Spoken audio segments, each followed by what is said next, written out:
Okie dokie, I believe we are all the way live. Hello and welcome to my graveyard. I am your host of the evening, the Cemetery Man from Salem, Mass. Always taking names and kicking candy ass, live in the color here with you on Grande's Graveyard. Welcome back to another edition of the show. And tonight, it is the very first edition ever of the Monster Mash. Yes, ladies and gentlemen, this has been a long time waiting show. And I've been thinking about doing this for the longest of goddamn times. And I figured, there's not too many of these movies, and I figured it would be fun to just do an episode just talking about, some of the more popular ones. And tonight we're going to talk about not one, not two, not three, but four of the most infamous monster mashes of all time. Yes, ladies and gents, we have 8 horror icons. We got 4 films.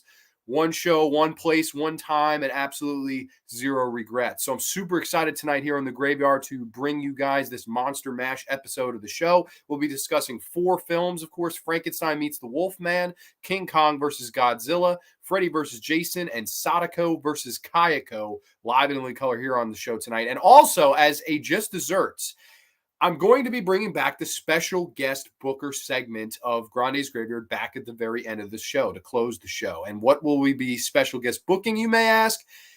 Frankenstein versus Dracula. Yes, that will be the special guest booking of the night, where I will step into the booker's chair, if you will. Of course, back in the olden days, whoever had the book in pro wrestling was writing the shows. And in this vein, I'm actually going to write what I would do with a Frankenstein versus Dracula movie. Now, this is going to end the show. So we're going to talk about these films first, and then a little bit of special guest creative booking as I book the monster against the, legendary vampire known as Dracula. So I'm super excited here tonight to be back with y'all. We've got a ton of people in the Heezy already. Slasher Fred is in the house. Let's get ready to rumble. Good brother Fred, what's up, man? Welcome to the Graveyard. Miss Carter's in the house. Hello, Grande. Greetings, everyone. Miss Carter, thank you for promoting the show before I went live. I appreciate that. Mr. Dan and Horror is in the house. Dude, love the Universal Monster pick as the pro pick there, because that's going to be the first movie we discuss tonight. Of course, Frankenstein Meets the Wolfman. Super excited to be discussing that one. Welcome, Mr. Dan. Neil from Neon Black Reviews in the house. Hey, guys, what's going on, good brother Neil? Hope it was well with you, man. I was working in my lab late one night when my eyes, all 4 eyes, beheld an eerie sight. AJ Zitro's in the house. Good evening. Yes, welcome, Mr. Zitro, my friend. Ciao, Grande. Welcome back, buddy. Dude, I missed you guys for the week I was out. I can't lie. I missed doing this. I was, honest to God, the first week I have missed, other than if you don't count the Leprechaun episode, which I did do the show. It just kind of got lost because of my shitty Wi-Fi. That might have been a year straight that I hadn't, the first time since a year that I didn't do the show on a Thursday. So it was very weird not doing it, but I missed y'all. I'm back. I'm in living color. I hope I can deliver another fun, entertaining show. Robert Simeone's in the house. What's up, my brother? Dude, Robert, welcome to the Graveyard, my friend. I'm super excited to have you on tonight. We're talking all things Monster Mash. I see you're wearing the shirt with your name on it in case you forgot. Yeah. Yeah, no, this is, I got this. If people remember the old school ECW, ECW used to have a shirt where it's ECF&W. And for very limited time, a site called Pro Wrestling Tees had the shirt design, your effing name. And I was like, oh man, I've got to get one that says my effing name on it. I thought that was kind of funny. It's a shame. I mean, I got this in like middle school, so this is a medium, so it's a little about fitting on me. I mean, it's okay. I've lost a little weight. I've been doing better with my diet and all that shit. But I definitely, I love this shirt. This is a fun shirt to wear. John F. and Grande.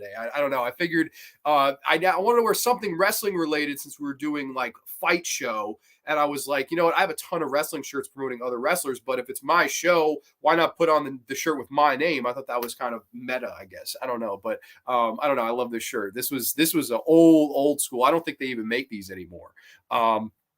Awesome shirt, dude. Yeah, thank you. I remember the WWF. Oh man, I used to be a huge WWF guy. I'm wearing my Snake Plissken shirt right now, Mateo. No way, really, dude. Snake Plissken for the fucking win, man. Bring on Lon Chaney and Bela Lugosi. LO should have been Boris Karloff as Frankenstein in that movie, but Bela was good in that movie. Yeah, no. We're gonna get right into that. It's very interesting. The backstory behind Frankenstein Meets the Wolfman is very fucking interesting, and like I definitely want to touch on some of the behind the scenes stuff and the coming to making of that film before I even talk about the film itself. And I guess that'd be a perfect transition. Best shirt ever. Thank you. No, I appreciate that. This one has been literally almost 10 years I've had this shirt, probably over 10 years. This is middle school I got this, so really, really long time. And I was like, you know what, I gotta bust it out for the show tonight. Why not? But first and foremost, we are going to get into the first Monster Mash movie of the evening here. I'm going to do a screen share right now. So let me just get that ready. This way you guys have a visual of the first Monster Mash movie that we are talking about. And I think we should be good as that's shared here. And I'm going to put myself a little bit on the bottom here. So from the year 1943, this was the fifth film in the original Frankenstein, octilogy, I think you want to call it, the first 8 Frankenstein films. This was number 5, and this was actually just the second film to feature the Wolfman. This is Frankenstein Meets the Wolfman.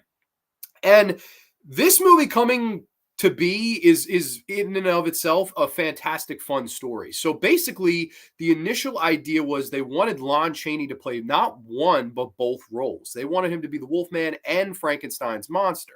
Now, Lon Chaney was all up for this, but the producer said, hey, having Lon Chaney play both parts, that's going to be really, really tough. I don't know if he's going to be able to pull that off. So they decided, we'll just keep Lon as the Wolfman because he's done the Wolfman so well before. And if you don't remember, he was the monster in the previous film, Ghost of Frankenstein, where at the end they put Igor's brain into Frankenstein and then has the voice of one Bela Lugosi. And that's where I think they got the idea of, fuck it, even though Bela Lugosi's 60 years old, let's have him be the monster.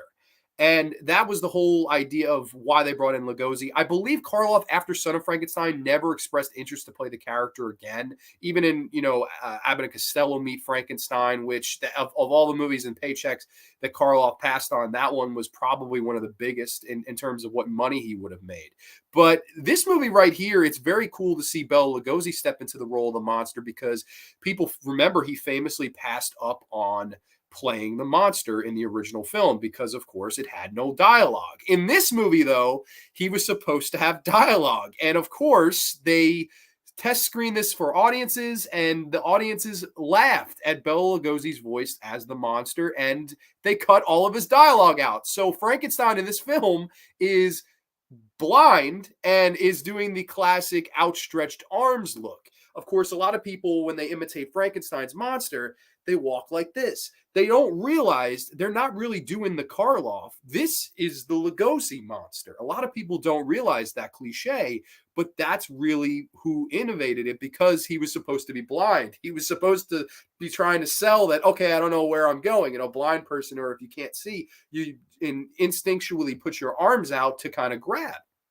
But of course, not having the dialogue or lines to explain that, people were like, what the fuck? Why is Bela Lugosi acting this way? But it's since, kind of garnered a cult following, and people do that all the time. It's kind of interesting how that came full circle just because there's no dialogue for the monster in this film. Now, the plot of this movie, very, very cool, very old school Universal monster movie. I mean, this thing is barely over an hour long. I believe it's 72 or 73 minutes in length. So it's a very brief watch for anybody that wants to watch this. I have it in the 8-film Frankenstein Blu-ray set that Universal put out, and it's an excellent fucking transfer. Basically, this movie opens with these 2 grave robbers, and of course, they come across the grave of one Larry Talbot, of course, Lon Chaney's character. And because they open his grave and the moonlight hits his corpse, the Wolfman is brought back to life, and he kills them, massacres them, wakes up in a hospital, and explains to the doctors that will listen to him, hey, I'm dangerous. I turn into this creature. I've got to die.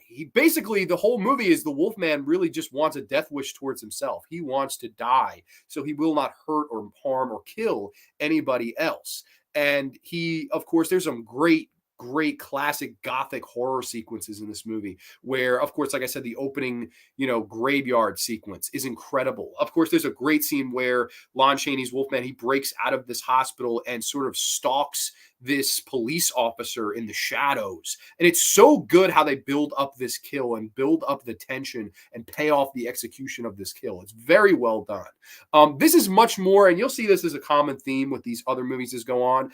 To me, this is much more a Wolfman film. This is much more Wolfman, where Frankenstein was added in later. And you know, of course, we look at these movies that we're going to talk about later. I think Freddy versus Jason is much more a Freddy movie with Jason added in. I think Sadako versus Kayako is much more of a Sadako Ring movie with Kayako added in. So that's going to be a recurring theme of the show tonight. Don't get me wrong, but I do think it's done well here, because the Wolfman, Lon Chaney, he's looking for Dr. Frankenstein because he wants to find him, because he believes in somewhere in his research or his book, he'll have the recipes for success to kill him. Of course, he, you know, gallops into town and he learns that Frankenstein, of course, has been killed. And they never, with continuity wise in this movie, it's a mess. I mean, they're referring to Frankenstein. I don't know if they're referring to the Ludwig Frankenstein or the Colin Clive Frankenstein. I have no idea. Like, I've watched this movie like 5 or 6 times. I still to this day don't understand which Frankenstein they're referring to. I always got the thought that it was the Colin Clive from the original and Bride of Frankenstein. But this was also following Ghost of Frankenstein, which focused on Ludwig Frankenstein and the castle burning down at the beginning and then the house burning down at the end. But weirdly enough, Frankenstein's monster is found in a fucking block of ice in this film by Lon Chaney. So it's very fucking weird. Like, what continuity were you going by here? At the beginning of the previous film, a castle burned down. And at the end, a house burned down. But they find the monster not in a rubble of ashes or fire. They find him in a fucking block of ice. Very bizarre. I mean, very bizarre. I, to this day, don't understand how that happened. Like, who the hell in the writer's chair was like, all right, he's going to find him in a block of ice now? Like, what? Like, what? Did you do your homework? Did you just do the exact opposite of what the last film? Like, I never quite got that. I don't know if anybody else could explain it to me, but I don't know. Maybe I missed something. Maybe in between films, he got put in carbonite and Jabba the Hutt, and he had to get fucking rescued by Luke Skywalker and fucking R2-D2 and C-3PO and, you know, Billy D. Williams and shit. I don't know, but I fucking must have missed that sequel. Maybe that's the Frankenstein meets Jabba and Jabba's palace. I don't know, but you know, the Wolfman, he finds Frankenstein, and then, you know, you see the two interact. And of course, this other scientist, he wants to see the monster's full power. You have this great scene in the laboratory where the two of them are like kind of both like tied to their tables and like kind of strapped down. And Dr. Frank, not Frankenstein, Dr. Frank, he wants to see the monster at full power, fucks up the whole experiment, and basically you get the monster mash promised on this poster here of Frankenstein finally meeting and battling the Wolfman. Now, this was such a great idea, in my opinion, and it paved the way for the movies we're going to be talking about later tonight on the show. Now, is the fight much? No. And is the fight very long? No. In fact, the fight happens in the last 3 minutes of this film. At the hour mark and 11 minutes. That's when they start fighting. The movie ends at an hour and 14 minutes. So it's a very brief fight. It's 3 minutes tops. You have some fun scenes where, you know, the Wolfman tackles him.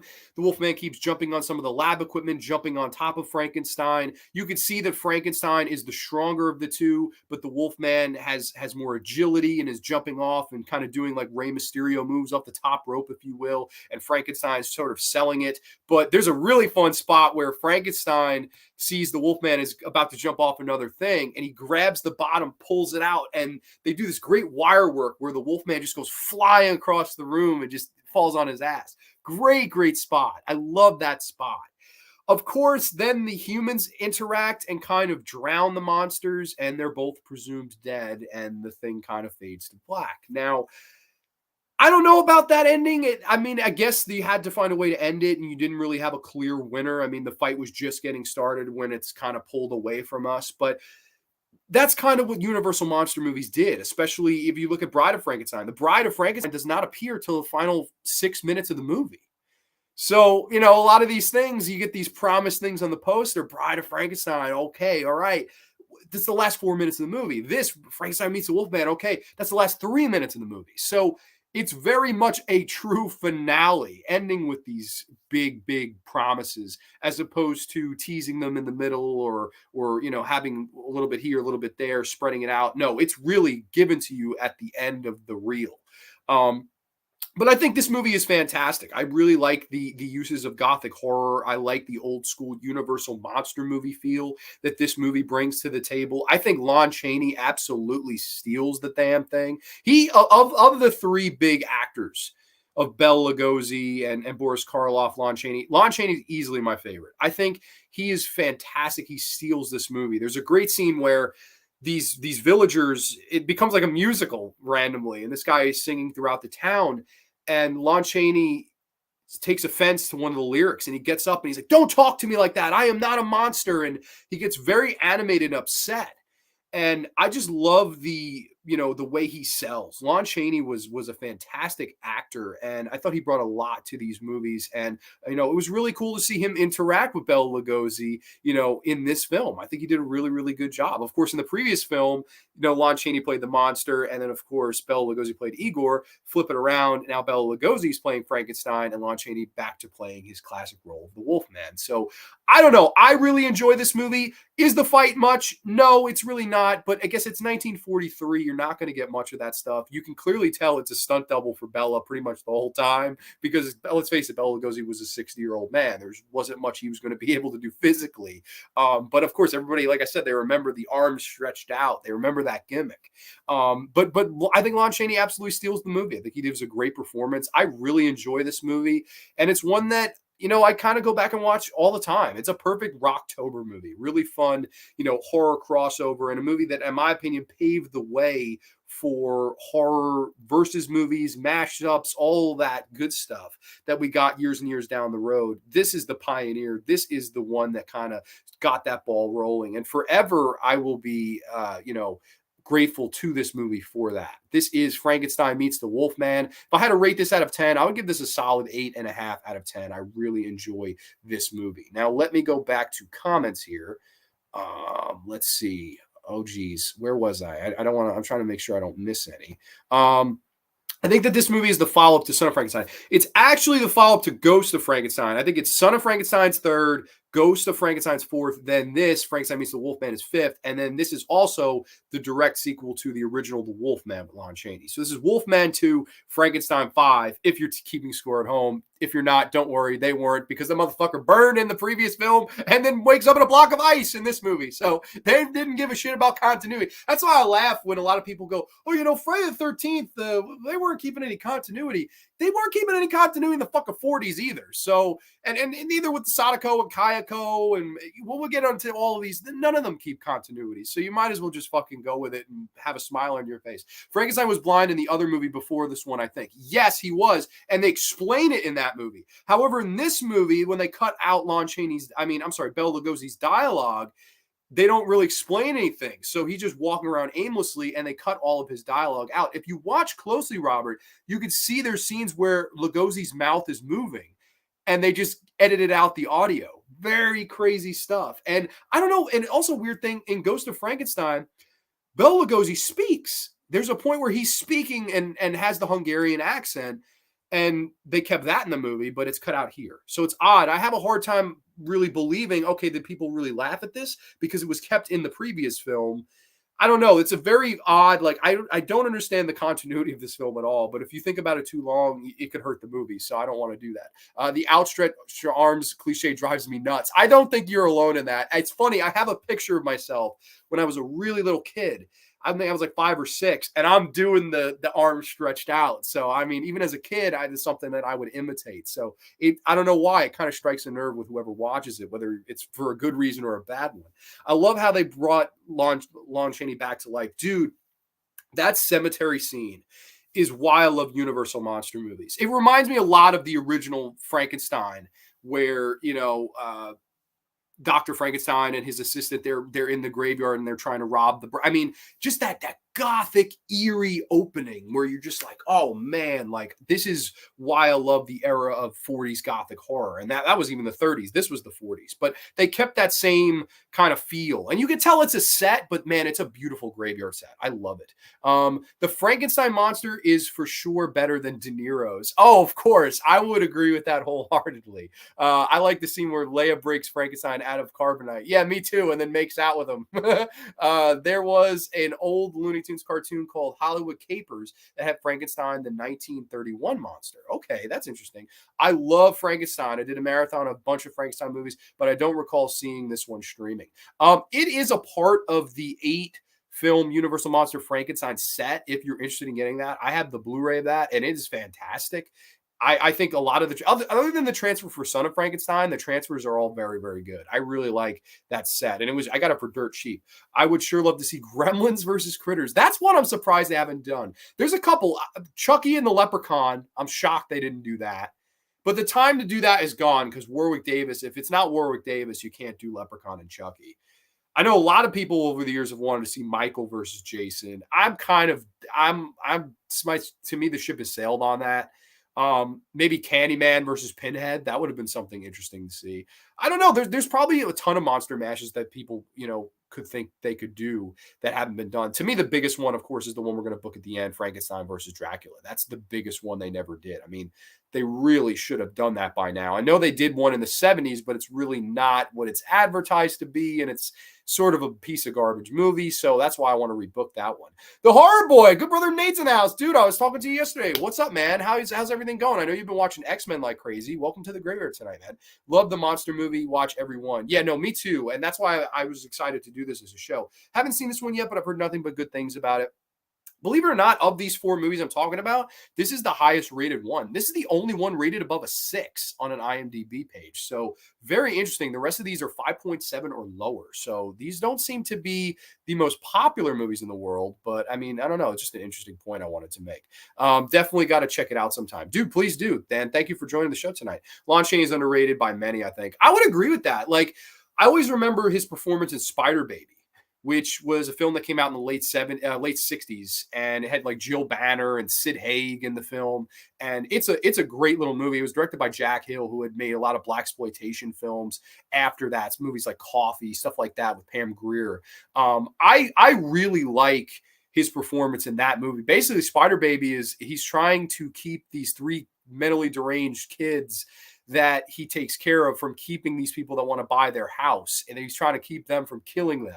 And just his stress and his performance in that movie endeared me to Lon Chaney forever. And of course, I mean, he's always going to be, the original Wolfman and playing the monster and Ghost of Frankenstein. And I don't know, I think he was the one of the 3 of them that loved being, the horror icon that he was the most. I would say that. I would go that far in saying that. Wish they could have fought more, but it's still a good time. Yeah, exactly. Like, for the time era that this is, you're not going to get a 20-minute fight with insane editing and choreography, and you're not. I mean, that's not what you're going to sign up for. But to me, it's the novelty of even getting it at all. I mean, it's a movie that all of these movies, let's think about it. King Kong, Godzilla, Freddy versus Jason, Sadako versus Kayako. None of these movies on paper are movies that you think you're going to get. Like, really not. I don't think these are. I'd have never thought there'd be Sadako and Kayako. I never thought there'd be Freddy versus Jason. I'm sure people in the 40s and the 60s never thought Frankenstein would fight Wolfman and King Kong would fight Godzilla. But it happened, and it's to me, it's the whole novelty of getting a group of friends going to the movies and debating over who won, or debating on who you think or who you want is going to win. That's the whole fun of this. It's bringing the whole fight era aspect of it, of old school wrestling. I mean, I'm a big wrestling fan. And I always love when a great fight is promoted between icon versus icon, or superstar versus superstar, and how that story is going to be told, and then how the fight is executed. In a lot of ways, a monster movie, a monster mash movie, is like a great pro wrestling program or feud or match. And that's, to me, it's not even always about the match. Sometimes it's about the stories getting there. And I think a lot of these stories and matches and fights are really good and fun. It's a spectacle. In the original Frankenstein, Dr. Frankenstein's line, "Now I know what it's like to be God," original. Yes, that's true. They edited it out because they were afraid it would offend people. Think about that, offending people in that era. What's your favorite Universal monster movie? I would go with the original Frankenstein or Bride of Frankenstein. It's one or the other for me. I love the psychology in Bride, and I forever love the scene with the blind man and that's my friend, and they burn down the house anyway because of their fear for him. And to me, I think there's just so much that scene has to say. not even just for the people that burned down the house, but for the old blind man. He didn't care what Frankenstein looked like. He didn't care, what he was. He just cared that he was his friend. And the true horrors of these people being ignorant and burning down the house around him, causing harm where there didn't need to be harm caused at all. I love the horrors of that. I think that movie's fantastic. But then again, the original with Colin Clive, it's alive, oh, in the name of God, I am God. I mean, Colin Clive steals the original Frankenstein. He really does. I mean, it's a fantastic performance. And I think it's much more gothic, old school horror movie as opposed to Bride. To me, it's those two neck and neck. It's very, very close. I love the original Dracula. I love the original Wolfman. I love Son of Frankenstein. I think Son of Frankenstein is very fucking underrated, in my opinion. But I don't know. I would lean towards those. Creature from the Black Lagoon is a favorite. Those would be like my top 5 or 6 around there. I don't know what I would say. Frankenstein or Bride is my favorite. How about you? Thanks for the info. You are very welcome. Falcom Adams in the house. Personally, I think a lot of slashers are out of ideas. Friday the 13th. I agree, man. Leave Freddie alone. Leave Jason alone. Like the last Freddie movie was so bad. Like just leave it alone. Like it's just let it die. They made their noise. They made us laugh. They had their moments. Let it go. I do think that. I feel the same way with Halloween, Texas Chainsaw. Let it go. Let some new blood be, flowing. Fever Dreamland Theaters in the Heezy. What's up, Grande? Made it to the graveyard. Welcome to my graveyard, my friend. Good brother Anthony. What's going on? If you guys remember The Thing from 1951, The Thing kind of resembles the Frankenstein monster. Yes, absolutely. I really enjoyed Chaney Jr. in Of Mice and Men. Dude, I love that book too. That book is fantastic. And I believe, did they remake that with Gary Sinise? I believe it was Gary Sinise. I remember really liking that. I need to go back and watch some of these older films. Been a long time since I've seen one. And dude, the coolest thing about him is all of the Frankenstein movies, at least the original 8, are all like an hour long aside from Son of Frankenstein. Son of Frankenstein's like an hour and a half. The rest of them are all like an hour. So, I mean, they're very quick watches. What did you think of Young Frankenstein with Gene Wilder? Oh my God. Young Frankenstein with Gene Wilder is one of my favorite comedies of all time. Gene Wilder was just a fantastic talent, and Mel Brooks, bring that old school, the black and white to it, and walk like this. And if you're blue and you don't know where to go to, I mean, fantastic. I absolutely love Young Frankenstein. Arguably, if not my favorite Mel Brooks movie. Absolutely love that movie. But moving on here, we're going to do another screen share, if you will. We're going to move into our next film of the evening here. Let me just get this tab up. Sorry, ladies and gents, this takes a second to do this. So this one, I mean, both these guys have so many nicknames. I feel like I should do like an announcer kind of promo for this, because this next movie, it features the king of the monsters taking on the king of Skull Island. It features the beast from the east taking on the 8th wonder of the world. It features Japan's movie monster taking on America's movie monster. I am talking to you people tonight on Grande's Graveyard about 1963's King Kong versus Godzilla. Yes, the two mightiest monsters of all time collide in living color. Hell yeah. King Kong versus Godzilla. Now, a lot of people are going to think I'm crazy. And a lot of people will probably be like, all right, this son of a bitch is on crack. But of the fights of all these movies, this is easily my favorite fight of these 4 movies. I fucking love the fight at the end. It is so 1960s. And again, like I did with the previous film, I want to get into a little bit of the background as to before what happened leading up to this movie. Now, King Kong had not been seen for nearly 30 years, 29 years to be exact. 1933, King Kong, the original, came out. It set the world on fire. And in the same year, the sequel, Son of Kong, was released. And a lot of people consider Son of Kong to be a very rushed film, a very weak film in comparison to the original King Kong. I will be honest, I've never seen Son of Kong. It is actually to date the only Kong film I have not seen. So funny enough, I probably could have watched it for the prep of the show, but it's not really a movie we're going to be discussing much. That was the sequel. That was the sequel to Kong, and then Kong was not heard from for nearly 30 years. Godzilla, on the other hand, Gojira, if you will, comes out in 1954 and absolutely sets the world on fire in Japan. A great, great movie. Easily the best Godzilla film to this day. The original Godzilla, the King of the Monsters. Discussing some of the influences of nuclear war in Japan and stuff like that.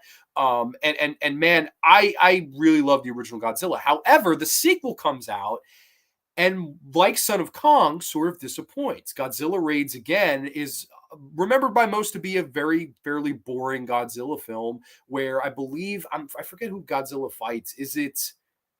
I forget who Godzilla fights in fucking Godzilla Raids Again, but I remember it being sort of a lackluster movie. It's also the last Godzilla movie in black and white. So both of them not heard for or from in a long while. And the original plan was to have Godzilla face Frankenstein. I shit you not, that was the initial idea, the initial plan.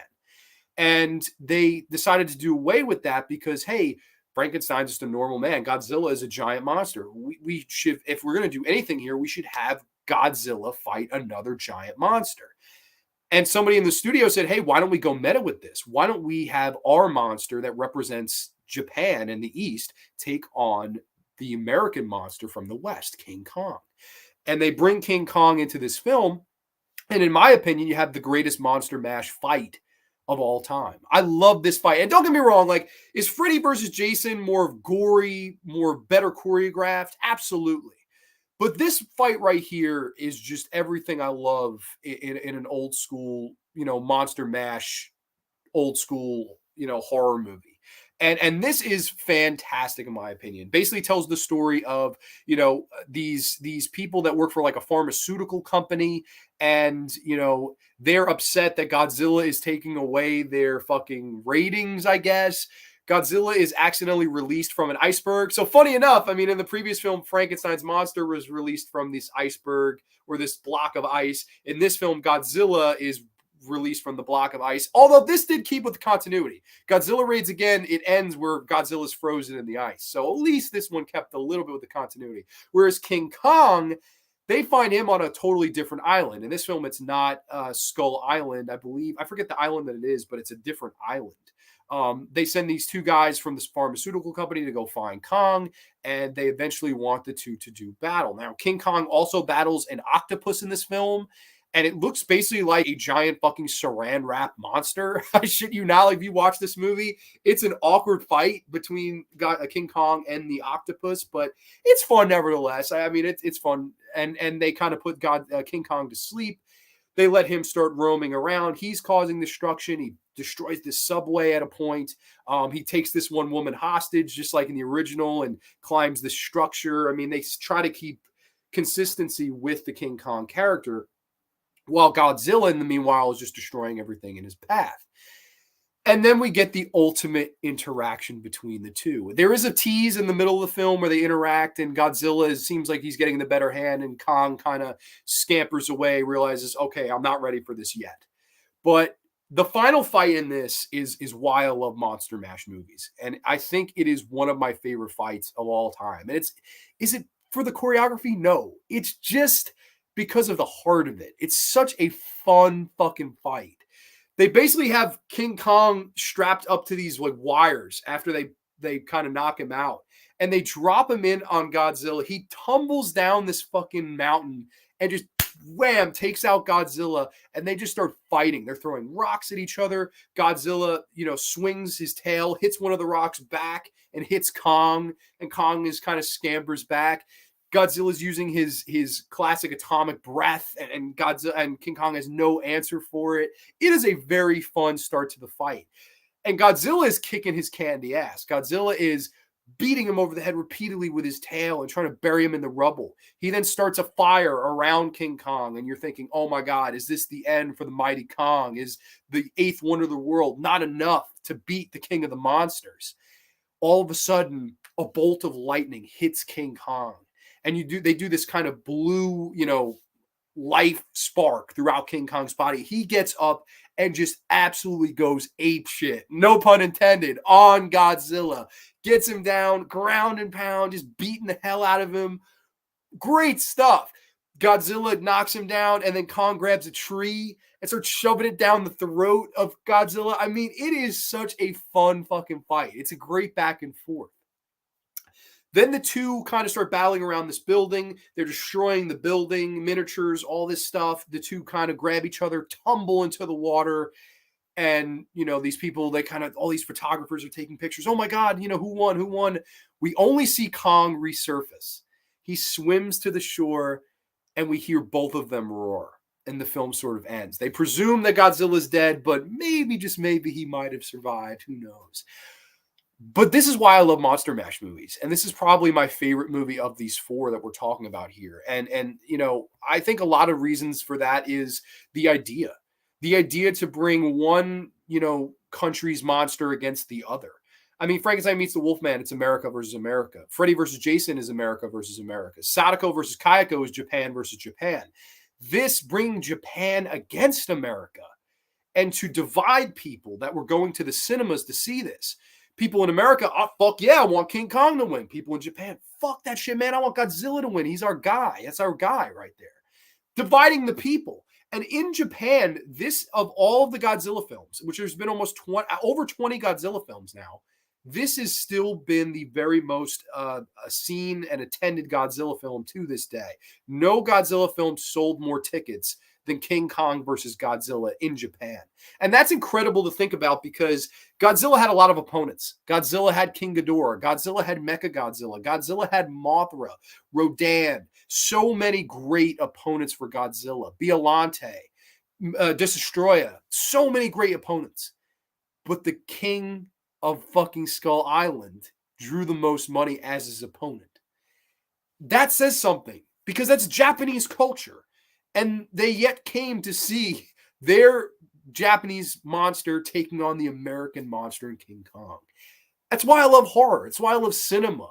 What a great idea to bring these two together. And I think the movie delivers. I really like the movie. Now, there are two versions you can watch. There is an American version. You can get it fairly cheap on Blu-ray. I highly recommend you watch the Japanese version. It's just paced better. A lot of people go, oh, is there different cuts of the fight? No, it's the same fight no matter what you get. There was a rumor for years that in the American cut, Kong wins. In the Japanese cut, Godzilla wins. That's a hoax. Don't believe that. It's not true. In both cuts, Kong resurfaces and you hear them both roar.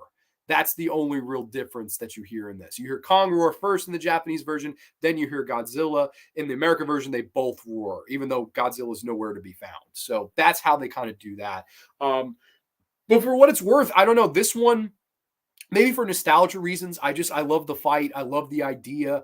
I love that this is arguably the most important film of each character's franchise. Like, think about it. King Kong hadn't been on the big screen for 30 years.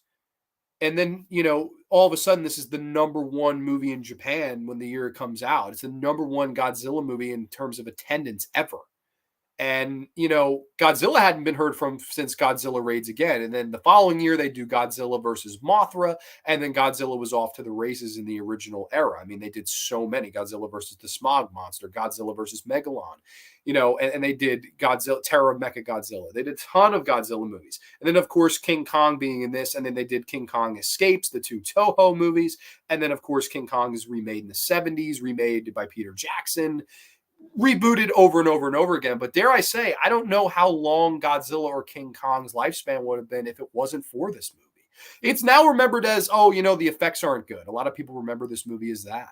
But man, I don't know. I've got to say, I think this is a really, really damn good monster movie. Probably my favorite of the four we're going to discuss tonight. And a movie I would give a solid 9 out of 10. I love this movie. It's kind of has a special place in my heart. And of all the fights, I don't know, for some reason, this one's my favorite. Even though Freddy vs. Jason might be a slightly better fight, this movie, I don't know, sort of holds a special place in my heart. And now, interesting fun fact before we get to comments here. These two were actually initially going to be brought back for a sequel. They were originally going to do King Kong versus Godzilla 2. Now, there is not a way in the world that I would not have wanted to see that movie instead of Godzilla versus Mothra. And don't get me wrong, I love Mothra. Mothra is great. Godzilla versus Mothra is one of the best Godzilla movies too. Don't get me wrong. But man, if they had struck the iron when it was hot here, who knows what we could have got with a King Kong vs. Godzilla 2. The initial idea, the only draft ever written, was Godzilla was going to be dead. He was going to be revived by the people of Japan, even though they all wanted him dead in this film. They were going to revive him to go up against Kong, who is now residing in Africa. And then King Kong Godzilla were going to fight atop a volcano in Africa and fall into the volcano and burn to death for the finish. That was the initial storybook idea for King Kong versus Godzilla 2. Now maybe I'm ignorant. Are there volcanoes in Africa? Like, maybe I'm ignorant. I thought volcano, maybe there are. I don't know. I just didn't. Africa's not the first place I would think volcanoes, but I could be wrong. But that's the least of my concerns. Reviving Godzilla, like what the heck? And I don't know. I think there's a couple of things that could have gone, horribly wrong. But man, who would have not wanted to see that fight, that rematch between the two? Would have been really cool to see. But I love the battle atop Mount Fuji.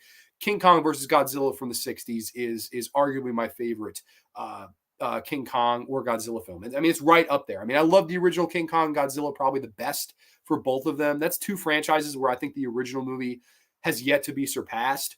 But this one holds a special place in my heart because I think it did a lot for the two moving forward. And I don't know what we would have got after if it wasn't for the kind of road this movie paved. I love King Kong vs. Godzilla. Highly recommend. You can watch the Japanese version online on YouTube for free. So I highly recommend that.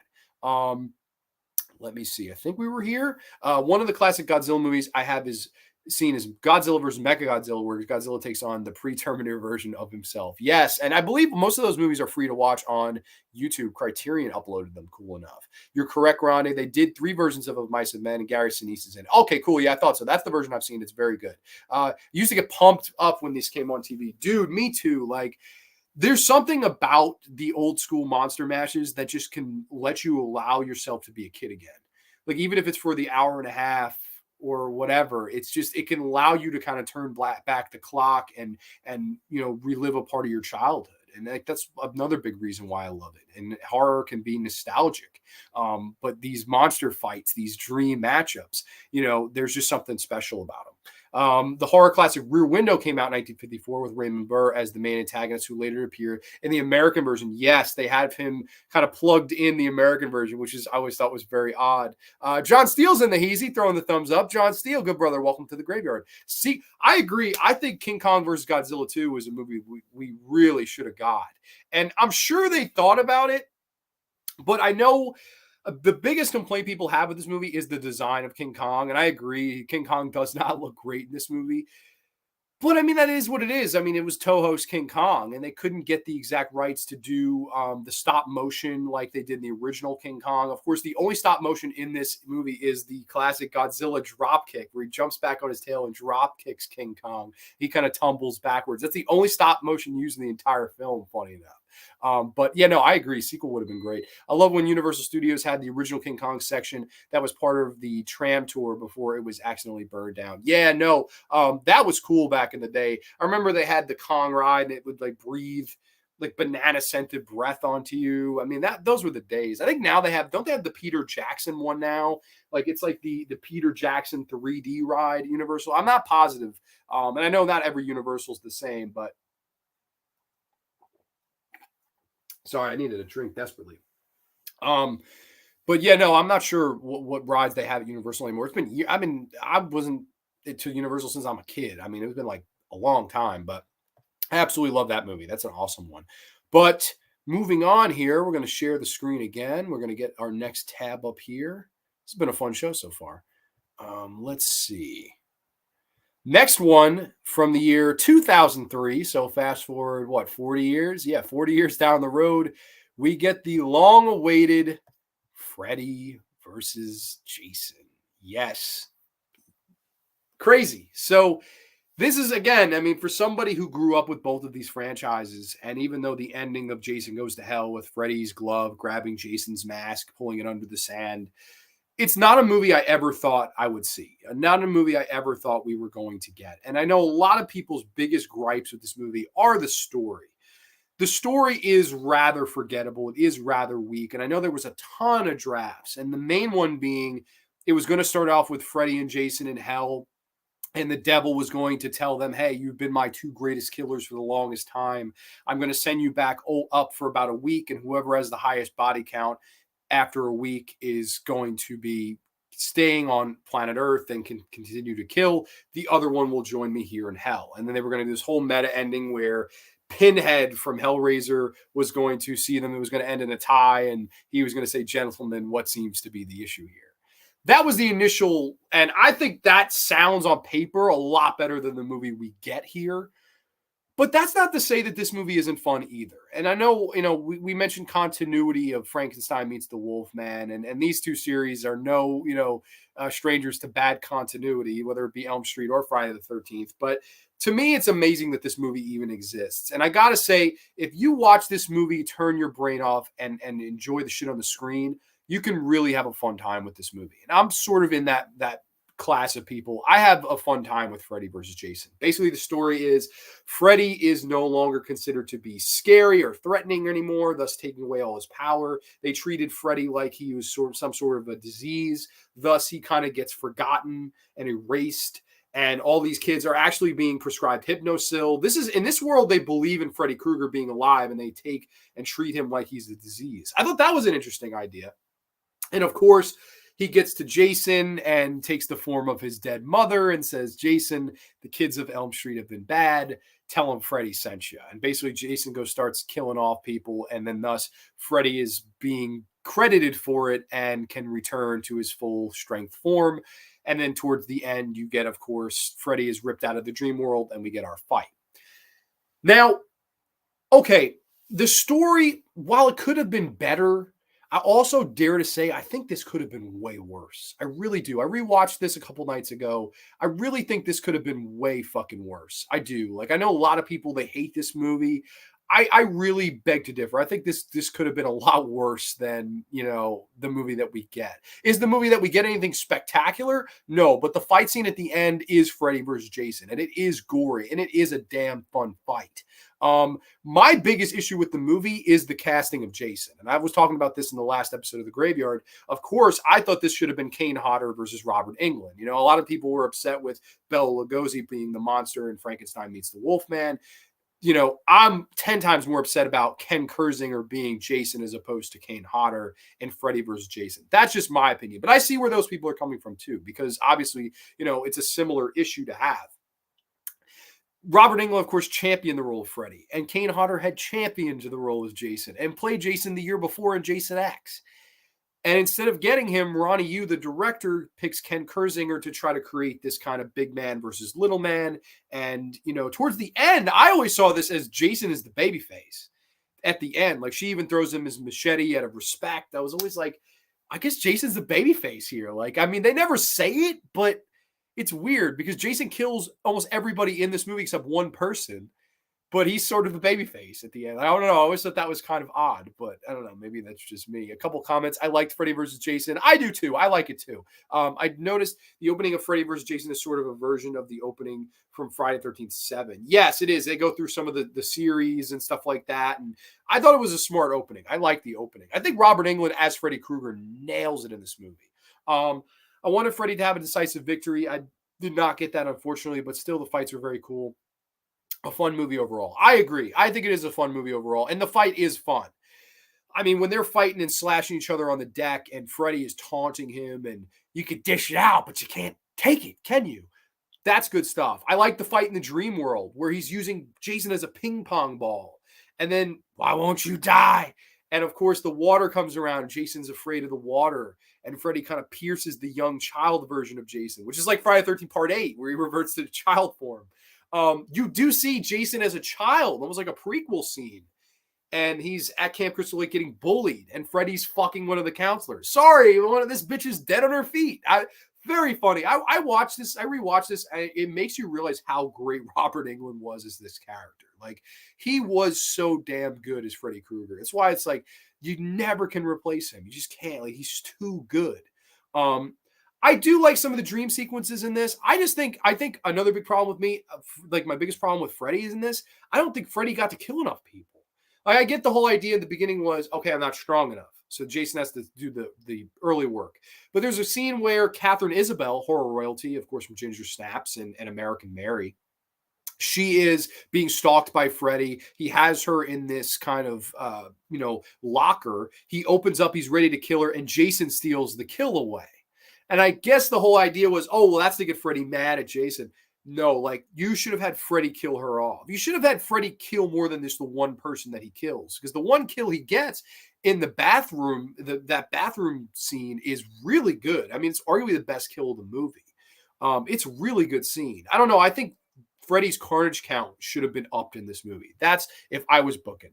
Freddy versus Jason was the only Nightmare on Elm Street that we ever got to see Freddy killing a child. That's true. Yeah, that's right. Yeah, right at the beginning. For me, the direction was a bit corny. Fighting in every scenario, fire, water, shadows, and on, but it's fun. Yeah, no, Ronnie Yu, the director of this, of course, he had made, of course, people remember Bride of Chucky. But he was a weird choice. And like, while I enjoy the fight scene, and I think he's a big part of that. I do think it's a well choreographed fight scene. I think he's a reason that the fight scene works as well as it does. So I'll give him credit there. I didn't really like his idea of casting Ken Kersinger, of making Jason sort of like this big, hulking brute that doesn't move, that doesn't sell much. Like, I don't know. I really didn't like his direction there. I think he was one of the bigger problems. He wasn't a fan of either series either. He wasn't a guy that loved Elm Street or Friday the 13th. He's contradicted himself numerous times. He said in the past, I never saw either franchise. And then he said, oh, I loved the original Elm Street. So I don't know what to and to not believe. I'm guessing he told the truth initially, and this was like, holy shit, maybe I shouldn't have told the truth, because now people know that I wasn't a big fan. I wasn't, someone that grew up with this. I wanted Jason to win. I haven't liked Freddy since the third Nightmare movie. Okay, yeah, no. And I mean, a lot of people say that Jason won. I mean, he ends up with Freddy's head in his hand, but I don't know. I sort of think Freddy won. I mean, okay, the scene where they're fighting on the dock and, Jason's about to finish Freddy off. Freddy slices, his fingers pop off, and then he's just slicing the hell out of Jason, stabs him in the eyes. I mean, he's pretty much got Jason killed. And then the humans interact. Jason, punches Freddy, and then they stab each other. This is a great shot of the two looking at each other. The gore in this delivers. I mean, they do deliver in the gore department. That I can say without question is something they deliver with here. But I dare to say that, the characters around them in this movie, like the whole story, Monica Keena and the girl from the fucking Alicia Keys band. I can't think of her damn name. She's in this. The guy from Fanboys is in this. Lachlan Monroe plays a cop in this. A lot of the characters, aside from Freddie and Jason, are just very fairly generic. But I guess, again, you look at any Friday the 13th film, you look at any Freddy Nightmare on Elm Street sequel, you're going to get a lot of generic characters too. So, I mean, should that be a make or break here? I don't think so. I really don't. I think this is really, if you go in and you want to see Freddy versus Jason in a gory, crazy battle and a fight, and a movie that we never thought we were going to get, and the whole idea of fire versus water and, slasher icon versus slasher icon, this is a really, really cool movie on that term. I don't know what team I was on. Like, I don't know. Like, this is one where I don't know if I have a favorite. I guess I'd lean towards Jason, but I think Freddy is the most important point of the movie, because it really is more of a Freddy movie with Jason in it. Because it's Freddy trying to pull all of these tricks in the dream world, and then, he comes out at the end and fights Jason. Jason's more of a pawn in Freddy's game. And then at the end, this pawn, takes Freddy to school. But there is some fun fight scenes. I mean, I like when Freddy's slashing the air pressures and they're flying out. Jason's kind of dodging him. One hits him. At one point, Freddy gets caught up. He's trying to throw this thing to smash Jason. And then Freddy gets caught up and they both get smashed by it. There's a fun scene where Jason's taking Freddy and he's smashing him through all the windows. And I don't know. I remember the promotion for this being a lot of fun too, where they did this weigh-in in Las Vegas. And Freddy was talking shit like, cat caught your tongue, hockey puck, and, you have a face only a mother could love. And I don't know. I liked the whole way they promoted this. I think this is a fun movie. It's nothing more than that, though. It's not a movie that you should go in and really take seriously or to heart. To me, at the point where both of these movies were in the franchises, their respective franchises, this was the perfect movie to do. Freddy was literally dead. New Nightmare was a great movie, but it flopped in the box office. Jason Goes to Hell is terrible. Jason X is terrible. Why not throw the two together finally? Give the people what they want. This was a huge, huge, huge commercial hit, and understandably so. I think this would be a great movie to watch in the theaters. I didn't see this in the theaters.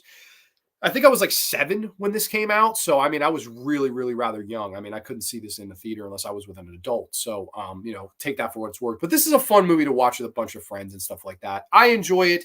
My biggest gripe, of course, like I said, Kane Hodder should have been Jason. Other than that, I do really like the fight at the end. I think the story around them is sort of The characters around them are sort of They have this whole thing of Monica Kino where Freddie killed her mother. But it's just, I don't know, it's sort of lame. I like the final, welcome to my world, bitch, and she decapitates him. It's a fun finale. I think Freddy versus Jason's a lot of fun. And of course, Jason walking out with Freddy's head in the water.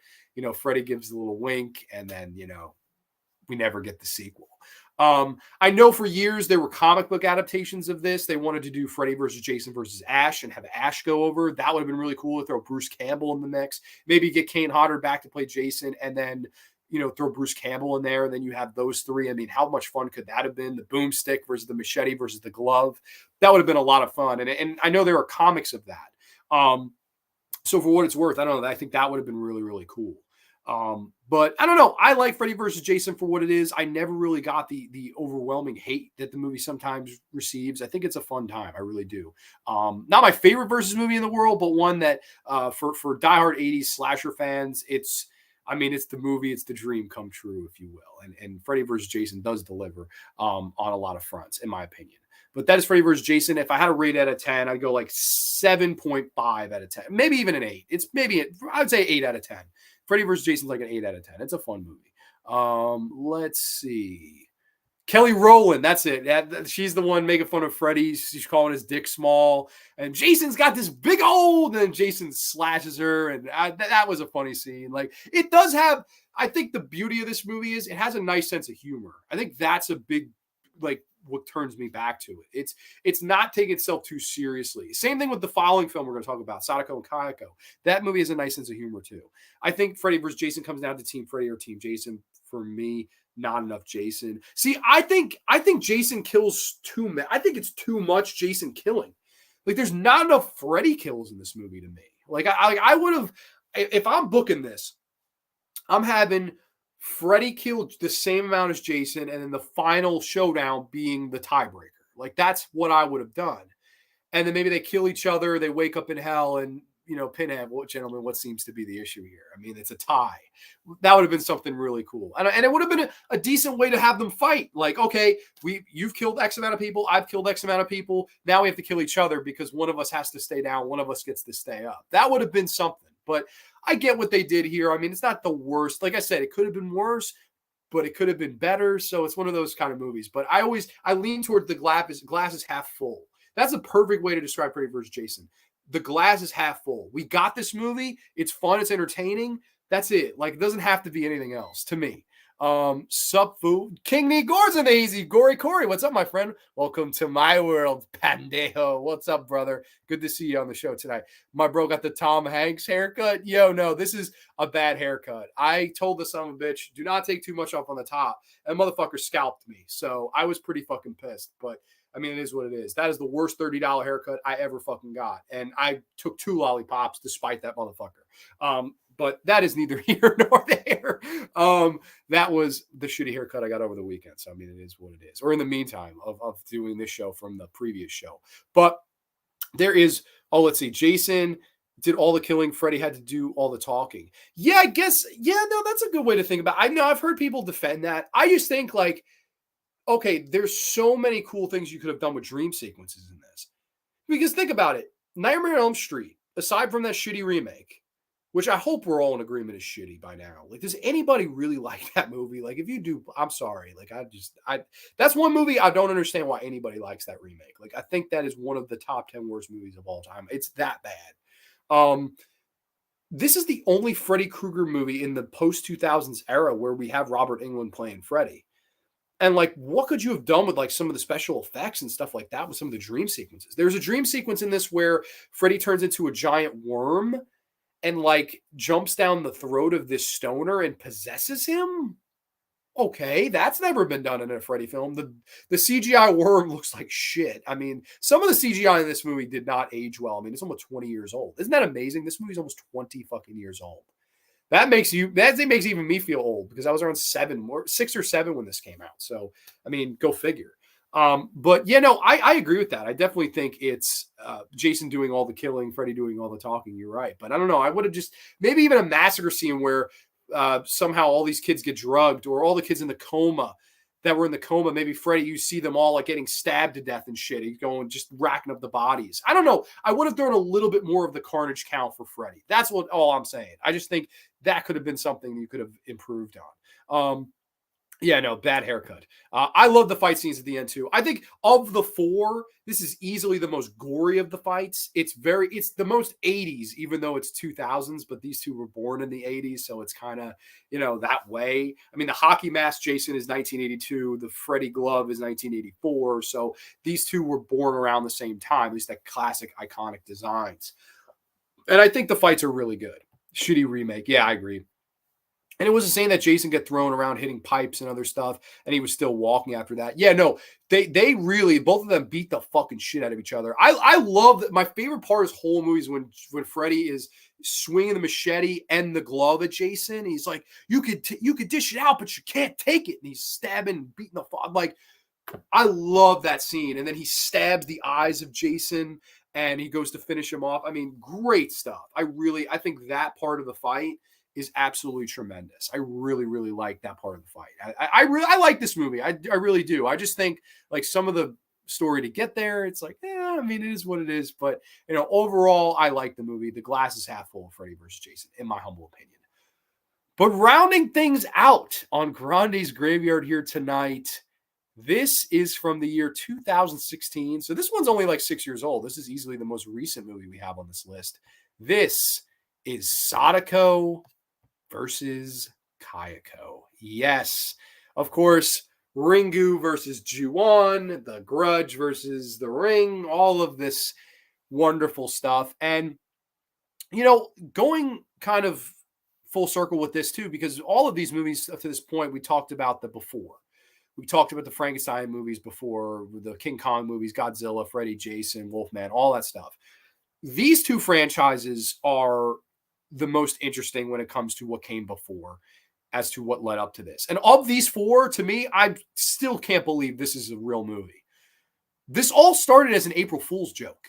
It all started as a bad April Fool's joke. Somebody on fucking Twitter or Instagram or somewhere posted this Sadako versus Kayako. And it was a joke. People were laughing at it. The movie gets greenlit 6 months later. Holy shit, people are interested in this. People are interacting with this. We've got to fucking make this. I believe it was released as a Shudder exclusive. So, I mean, that right there would have shot my confidence on the movie. But here you look at two franchises that had really, really, really run their courses. I mean, I know a lot of people would say that with Elm Street and Friday the 13th, but these two in particular really ran their course. Ju-on, how many fucking Ju-on movies were there before this? I mean, you have Ju-on the Curse 1 and 2, you have Ju-on the Grudge 1 and 2, you have the 3 American movies, you have Ju-on White Ghost, Ju-on Black Ghost, Ju-on the Final Curse, Ju-on the Beginning of the End, fucking Ju-on versus fucking Jason, Ju-on versus Freddie. I mean, you have so many fucking Ju-on films where it's like, holy shit, like, how many goddamn movies are you going to make before you just realize that you're spiraling out of control and you're beating a dead horse? Flip that side of the coin to Sadako and Ringu, the same fucking thing. You have Ringu, you have Razin that gets retconned, you have Ringu 2, you have Ringu 0, you have the 2 American movies, the Ring remake, Ring 2, and then Rings, which was the year after this. So I guess that wasn't before this. But you have, Sadako 3D, Sadako 3D 2. How many fucking countless amounts of sequels of these two franchises were we getting before this? And the number one thing that both had in common, both of them took all of their movies seriously. There wasn't any levity. There wasn't any laugh. There wasn't any light at the end of the tunnel. It was really a case of, I think, in my opinion, two movie series that had run their course, spiraled out of control, and let's face it, shouldn't have been taking themselves seriously anymore. In steps this movie, where both of them finally give you the breath of fresh air that you're looking for, and the tone is very light. And this movie has a lot of levity in it, and it is very tongue-in-cheek. It's not taking things too seriously. That, I think, is the main draw to this film if you're a fan of either franchise. If you're a Ringu guy, yeah, I love the original Ringu. I love Ju-on the Curse, Ju-on the Grudge, Ju-on the Grudge 2. I love those movies. Those are great horror movies. I've done graveyards on both of those franchises respectively, the good ones. But when you get into Ju-on White Ghost and Ju-on Black Ghost, where a fucking, woman is running around with a fucking basketball killing people, I shit you not, Google that, Ju-on White Ghost, there's a bitch, the killer in it is running around with basketball people. And fucking Sadako 3D, where giant Sadako spider creatures are running around. And it's all being taken seriously. Big swing and a miss. Taking things back into the levity standpoint here and having Japanese icon female faces Japanese icon female. So cool. What a great idea to bring these two together. And in a great way, they promoted the hell out of this movie. So in Japan, just like how Freddy vs. Jason in America, they did the weigh-in, they would do political debates. They would do, they had an appearance at a baseball game where instead of a celebrity throwing out the first pitch, Sadako Yamamura throws out the first pitch to Kayako Saeki, who grounds it, cannot run because Kayako only crawls. Toshio tags in and runs the bases. That's why I love horror, like promoting it like this. Baseball is huge in Japan. Horror is huge in Japan. Let's merge the two together and promote our film. Why the fuck not? They've created an Instagram social media page that to this day you can look up where it's Toshio and Kayako having mother and son photos just to promote this movie. And Sadako had a Twitter where you could watch the Ring Curse tape, if you will. And now you're cursed or whatever. Very fun. I love stuff like that. To me, if you're going to bring two icons together, especially two horror icons that were taking themselves as seriously as they were for the past 10 plus years, make it fun, make it memorable, make it goofy. And they did that here. And in a lot of ways, this is a very similar movie to Freddy vs. Jason. It's very much more a Sadako film with Kayako kind of thrown in there. And Kayako is the one that ups the carnage count. There's a scene where these random kids go into Kayako's house and she just cleans house, kills all of them. And it's just a thrown in scene. It's almost like, okay, yeah, by the way, Kayako's in this movie and she's killing people. Remember? Like, because Sadako, the whole plot of this is these two girls, they watch the Ring tape, of course. They're in this class where they learn about it, and they watch the tape. Of course, they condense the you will die in 7 days to 2 days in this film, which why not? I mean, if you have to do 7 days, then it's a week before Kayako and Sadako can meet each other. So they just, fuck it, it's 2 days now. They're going to meet. Thank you for what you gave us in the past, but these two bitches got to fight, sooner than 7 days, which I thought was funny. They watch the tape and they learn from this monk that the only way to possibly escape the curse of Sadako Yamamura is to, have her encounter another vengeful, evil horror spirit. Enter Kayako Saeki. And of course, Kayako Saeki, the whole classic backstory of her of, being killed by her husband because she was in love with another man and he killed the son and the cat and their souls merged together. And, the whole idea of, children that die young, their souls become strays. And that's why he sounds like a cat. That's the whole cat noise. And Kayako Saeki, crawling down the steps ever so smoothly. I mean, I love the backstory of both of these characters. To bring them together here, a lot of fun. Now, my biggest fucking problem with this movie, though, is the fight. It's one of those movies where it's like, oh my God, if only the fight were as over the top and fun and goofy and gory as the rest of the movie. That's my biggest problem, because of these four movies, this is easily the weakest fight. Easily. And even though I said Frankenstein Meets the Wolfman, I was satisfied with the fight. It's only a 3-minute fight. This, I don't even know if it's 3 minutes. Basically, the whole fight sets up where they watch the curse tape in the Grudge, in the Kayako Saeki's house. Kayako crawls down the steps. Toshio is sitting in front of the girls, the TV. Sadako grabs him from the TV into the fucking television. And I fucking forget. I think I was watching this by myself when it finally premiered. And when that happened, I had the biggest mark out moment for any horror fan. Just seeing Toshio get fucking buried. And Kayako's face of like, what the fuck just happened to my son? It's Sadako grabbing his dumbass through the TV and then crawling out of the TV, and these two kind of face off. Epic stare down, but the fight itself, very lame. First off, you know, Kayako drags Sadako away off screen. Then Sadako comes back. She's strangling Kayako with her hair, and her hair is going into Kayako's eyes. And then you see the face of Sadako for a brief minute. And of course, if people have seen and are familiar with the Ringu films, if you see this face of Sadako in the original film, you die. You die of fright. And Sadako looks at Kayako. Kayako explodes, CGI explosion. And then Sadako kind of sets her focus on the two girls because they're fighting over who gets to kill her. The lead girl, she stands atop the well. Kayako and Sadako are outside. She's standing atop the well trying to sacrifice herself. The two of them sort of run, and the one girl drops down the well. Bam, they smash together. Big CGI explosion. And instead of both dying on that, they merge into Sadako or, Sayako or whatever the hell their merged fucking Sadako, whatever. I don't know what you'd call their merged version, but they merge as one. Of course, it looks like Sadako Yamamura, but it's really the movement is like Kayako Saeki. So they merge, and then basically this fucking thing kind of comes to an end. I like that twist ending. I like it because, fuck. Okay. And I got to say, at least they didn't end it with the cliche of ending it in the water.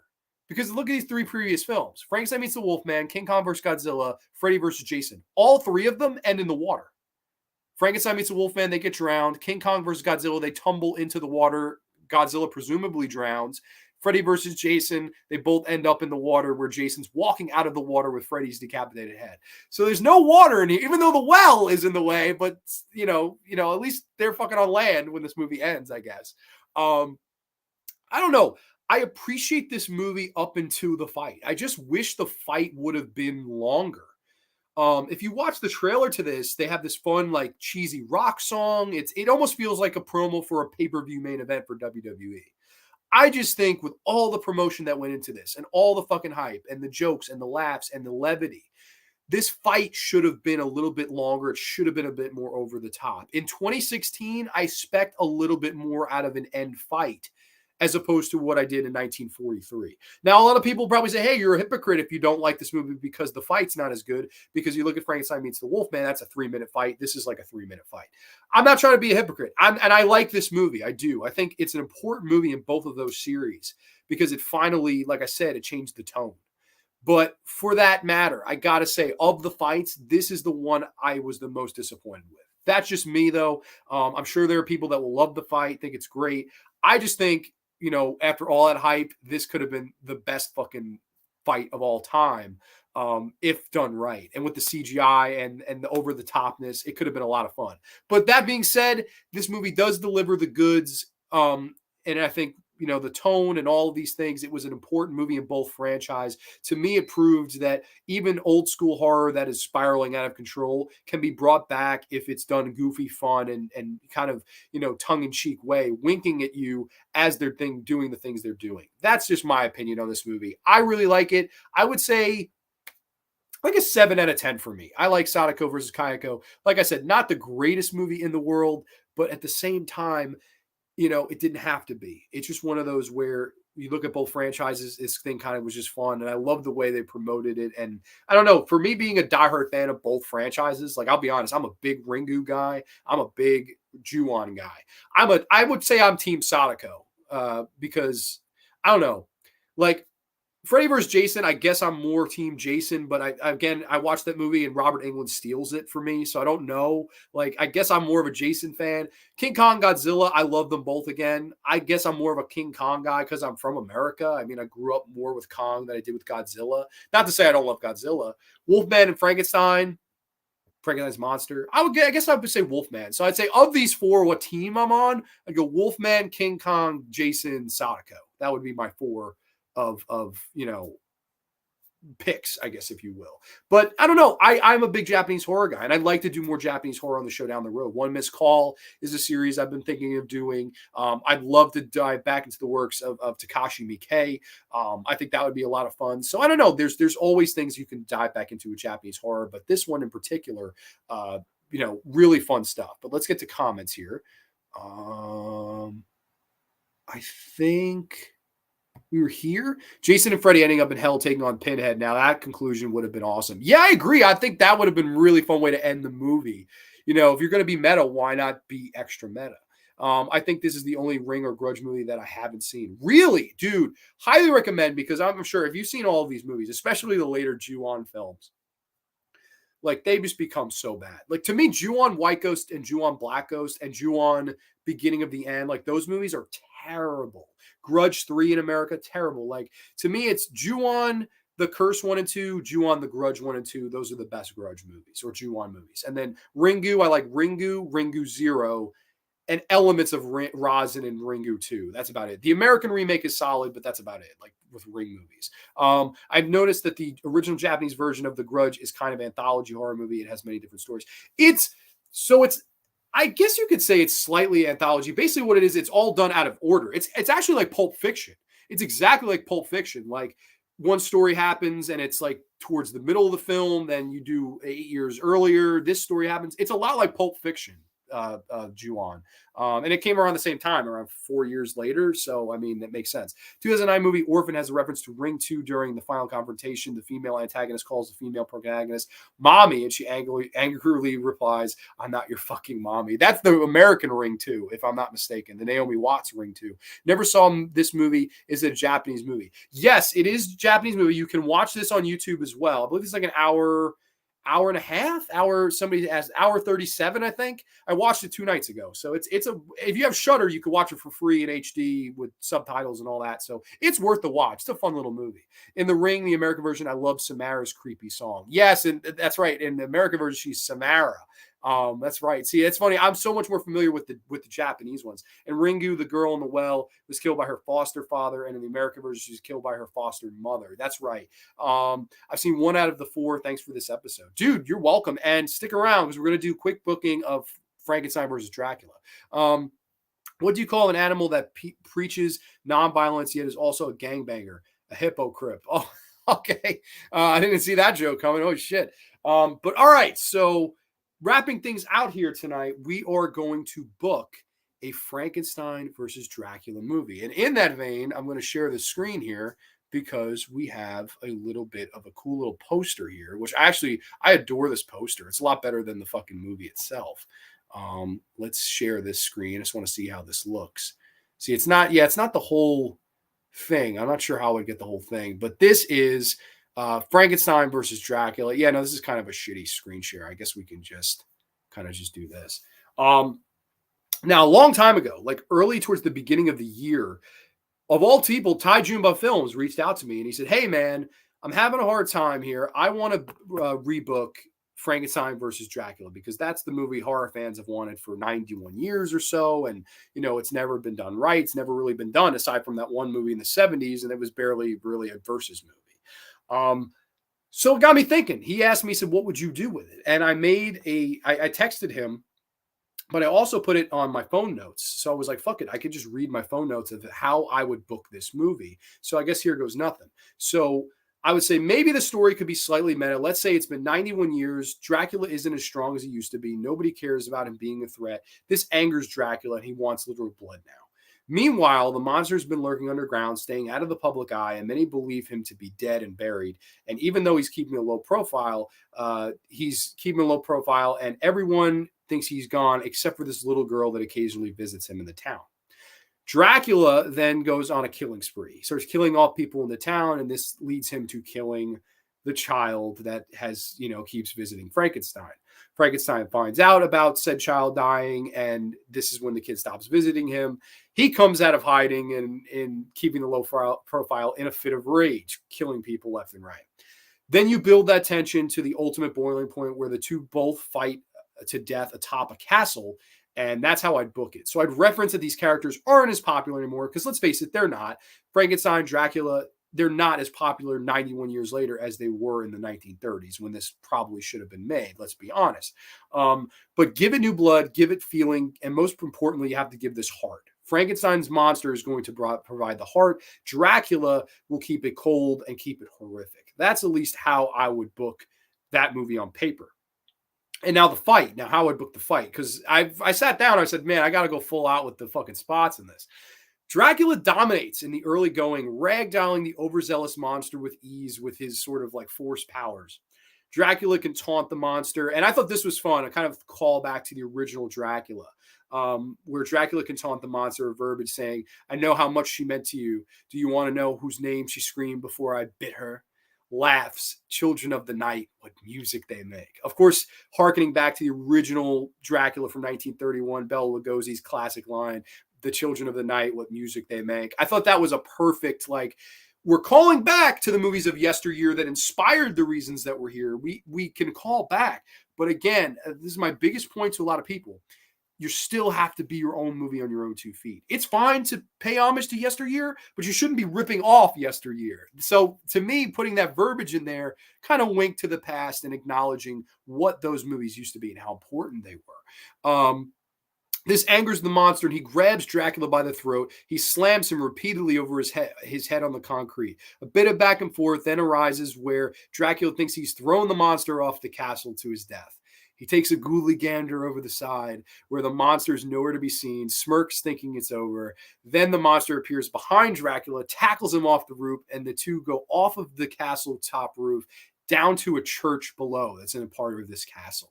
The monster puts Dracula's face in a sink of holy water, disfiguring and burning his face. Dracula grabs a hold of the monster, starts to squeeze his head until blood starts pouring out.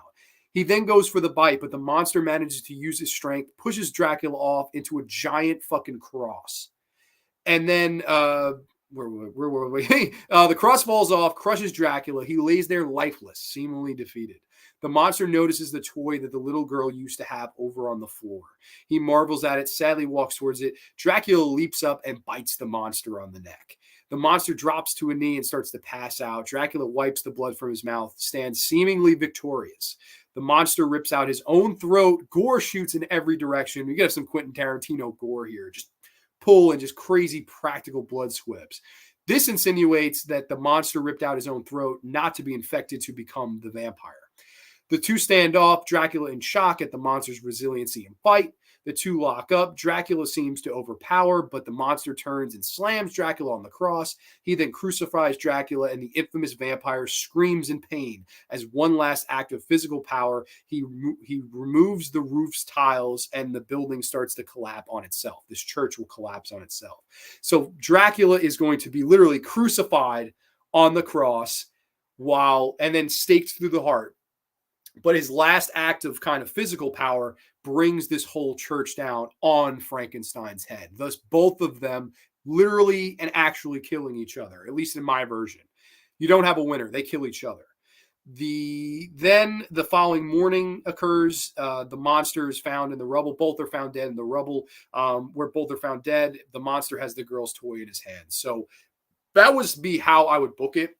And now to everybody watching this, please don't rip me off. If anybody has money, please, like, if you ever wanted me to write that movie, write it out. I would write it out because I just had fun, special guest booking that whole fight. And I think the whole idea of the story that I came up with was fun too.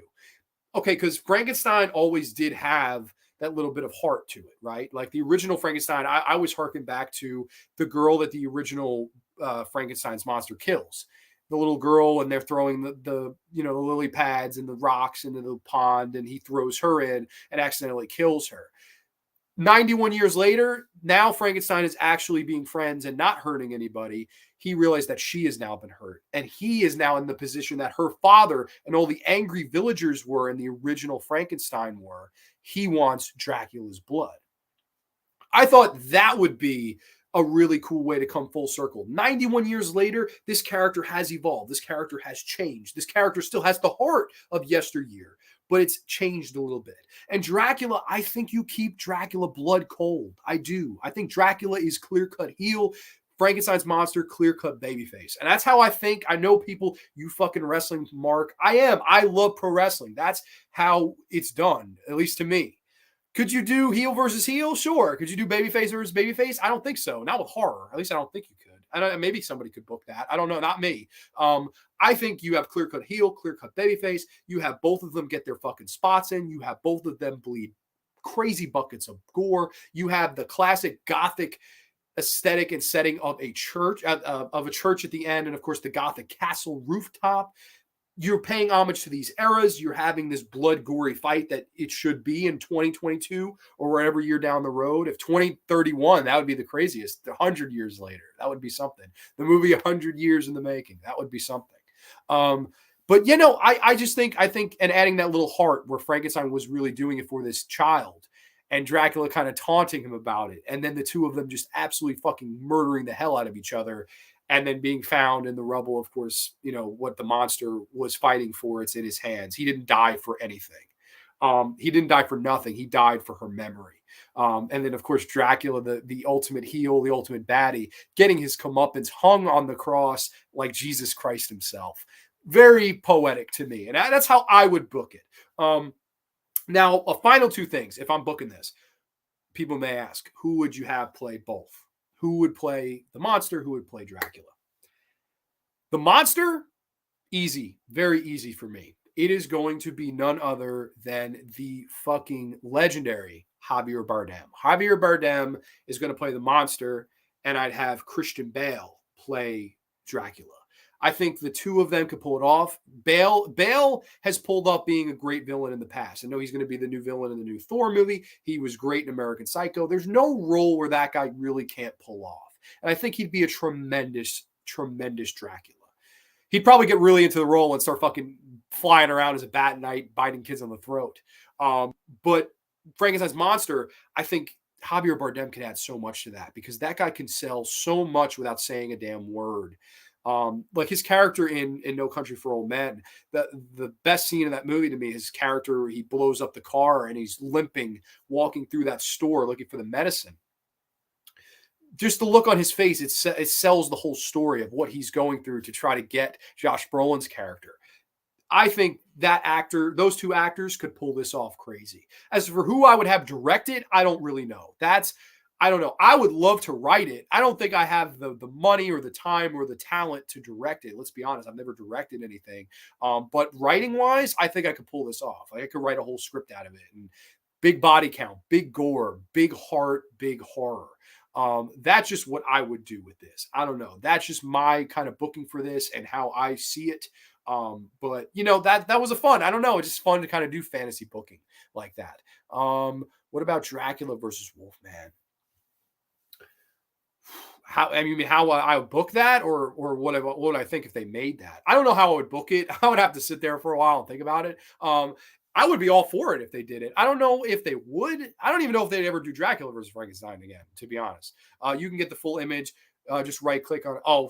Sorry, I saw that too late. Great story, encore. Yeah, thank you. I appreciate that. No, yeah, I don't know. That's just how I sat down and I really thought about it. And I will say, Ty brought up some interesting points. He said, "Well, what about Van Helsing? Like when you think about Dracula, Van Helsing is such a big important part to that character." In my opinion, if you're doing the movie called Frankenstein versus Dracula, Van Helsing cannot be in it. That's my opinion. And I know a lot of people will probably roll their eyes at that. But here's my thing. Like, if you have those two in it and Van Helsing's in it, then Van Helsing has to play a big role. Van Helsing has to have a part in this fight. If you're giving the people what they want, that versus movie that you're promoting, you have to deliver with that. And I think you have to get Van Helsing out of it. I think it's between those two. If those two are enough to draw people in. If you put Dracula versus Frankenstein versus Van Helsing, the name drawing the least is Van Helsing. Like you know that. Like no problem, no offense to fucking Abraham Van Helsing. No offense. I think those two names can sell this thing alone. And that's why I booked it this way. I thought it was a nice way to do it. But I don't know. Maybe people have other ideas. I would love to hear them. Rob Zombie's going to direct this. I don't know. If Rob Zombie directed it, fucking Frankenstein would be cussing out Dracula. You motherfucker, you killed this kid. I'll go over there and I will skull. Fuck you. Like, it would be something like that. Or Dracula would be like, Dracula's girlfriend would be Sherry Moon Zombie, and fucking the kid would be Sherry Moon Zombie, and Frankenstein's monster would be Sherry Moon Zombie. And Sid Haig would be fucking Van Helsing. I don't know. That's pretty dope. Oh, thank you. I appreciate that. Bravo, Grande. Encore. Thank you. I appreciate that. You should get this movie booked and be the director. Hey, man, I'd love that.